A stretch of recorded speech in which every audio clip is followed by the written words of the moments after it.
Welcome back to the second video of this Goodbye PlayStation 3 Sunday special. In my last video, with the link you can see here, I've talked about the top 10 best PlayStation 3 exclusive games. And now, as you can see, the top 10 best multi-platform games for this generation, of course, on PlayStation 3.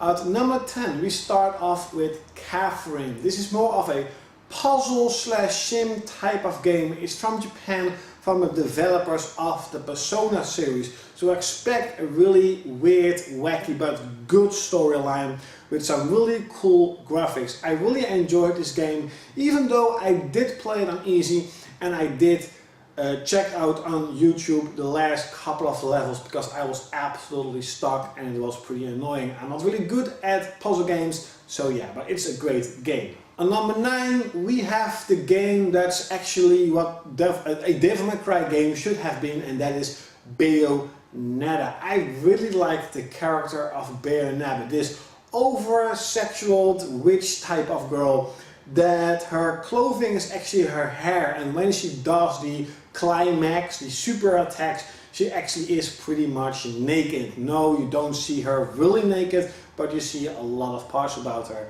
The PS3 version did have some frame rate issues that Sony themselves patched up, so it runs a little bit better, but I just really like the storyline. I like the really fast-paced gameplay.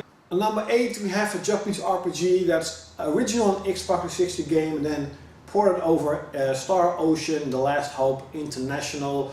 Graphically, it's not that great. The characters are pretty good looking. The storyline is interesting though. I really loved the gameplay. The battle system felt like a Tales of game with a lot of options for skills and upgrading this and that. And even if you've beaten the game, there are still some content that you can play, so you can grind to upgrade your levels and get better gear. I enjoyed this game a lot, but the end boss I could never defeat. Yes. On number 7, we actually have a game I didn't expect to be so good, and that is Crysis 2. I played this game in 3D and holy shit, it was amazing. I loved this game.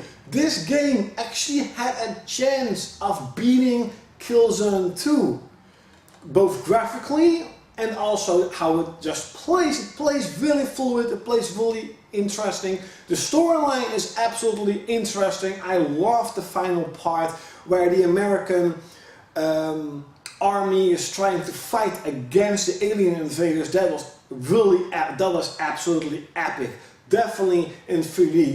You see all the bullets flying around. It was amazing. I loved this game.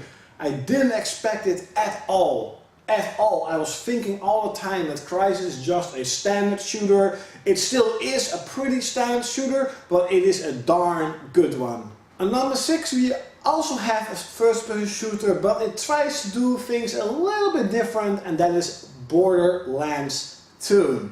I picked it up at launch for a really good price of 41 euros or 45 euros. It was a pretty good price, so that's why I got it. It's a first-person shooter mixed with amazing cel-shaded graphics, mixed with the loot grinding of games like Diablo, where enemies will drop weapons. There are millions types of stats with a weapon and different types of weapons, weird weapons, cool weapons, big weapons, plasma weapons, rocket launcher, machine guns, plasma machine guns, miniguns, and all of those weapons can have different types of stats. People are playing it for hundreds of hours and still getting new items, new loot.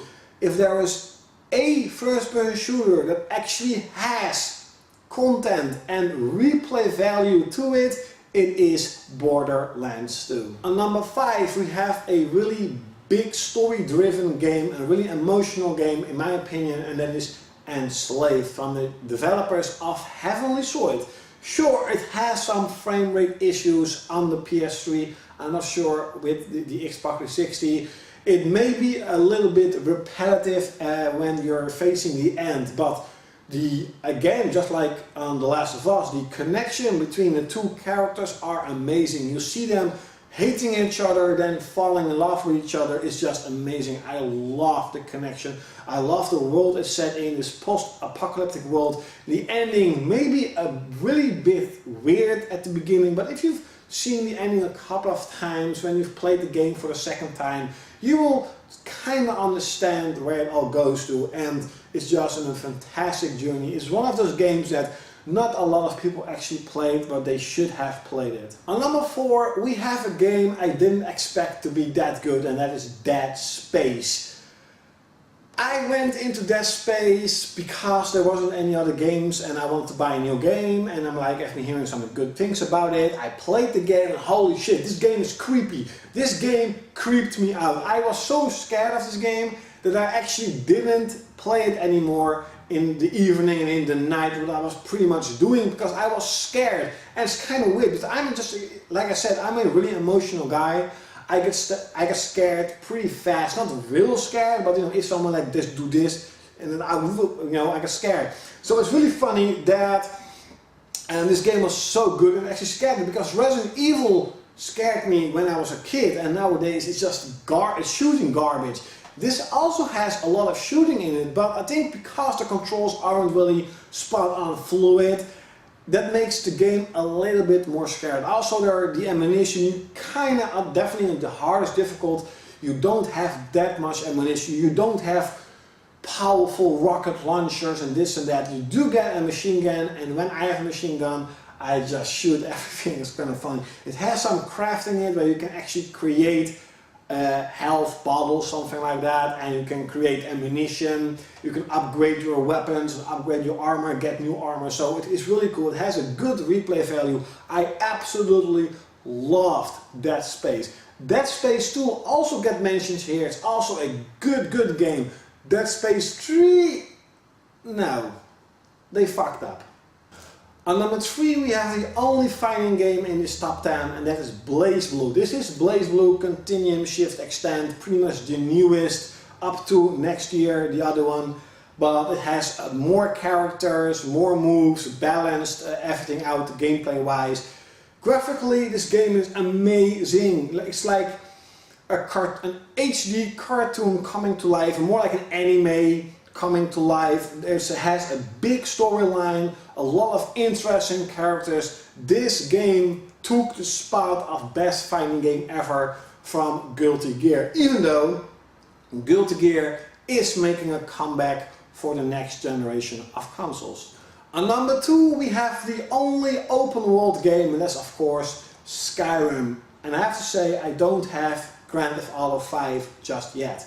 Skyrim is amazing. There are so much things to do, so many places you can go, so many interesting storylines and interesting characters, and even though the gameplay, you know, fighting a dragon isn't really that epic compared to like Dark Souls or Demon Souls, but it still has a pretty decent gameplay for the amount of content it has. You can really play hundreds of hours with this game, and I'm trying to get the legendary edition that has all the expansions in it, where you can actually, I think, create your own house and build your own castle, thing like that, and build furniture and this and that. So I definitely am looking forward to that. I love Skyrim. Skyrim is amazing. Graphically it was really interesting, design wise. The soundtrack is holy shit amazing. I love this game. I've played dozens of hours with it, but at a certain point of time it was getting too big, too massive, too many quests. And a lot of quests are doing the same thing, are kill someone, go there, fetch this, kill this.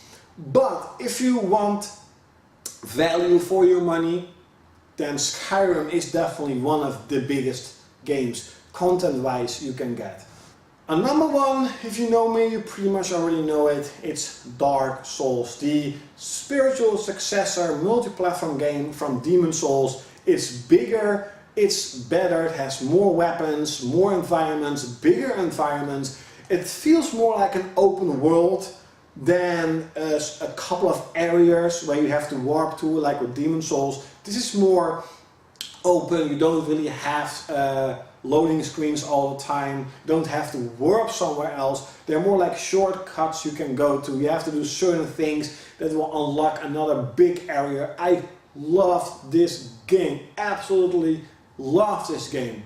It's just weird. I just like everything about it. There's actually nothing I don't like about this game. The only thing I was saying to myself, like, hopefully they will have more weapons, more items, they should have even bigger environments, and of course Dark Souls 2 is coming out next year, and I bet they're doing that all what I want. So yeah, Dark Souls is so amazing. It's an experience at its own peak, and it has hundreds of hours of gameplay and content built in this game. The gameplay system, the fight system is one of the best one I've ever seen in an RPG. It absolutely destroys the gameplay of Skyrim. So yeah, it's just amazing. There is a expansion to Dark Souls. You can buy it physical or downloadable, and it adds even more characters, adds even more gameplay, more value, you know, more value for your money. And so yeah, but Dark Souls is definitely the #1 multi-platform game I have played this generation for the PlayStation 3. So definitely leave in the comments below what are your top 10 or top 5 or top 3, I don't really mind, best multi-platform games. If it's on the Wii, Xbox, PS3, I don't really mind. Leave it in the comments below, and like always I will see you next time, and stay tuned because the next video will be the top 10 worst PlayStation 3 games.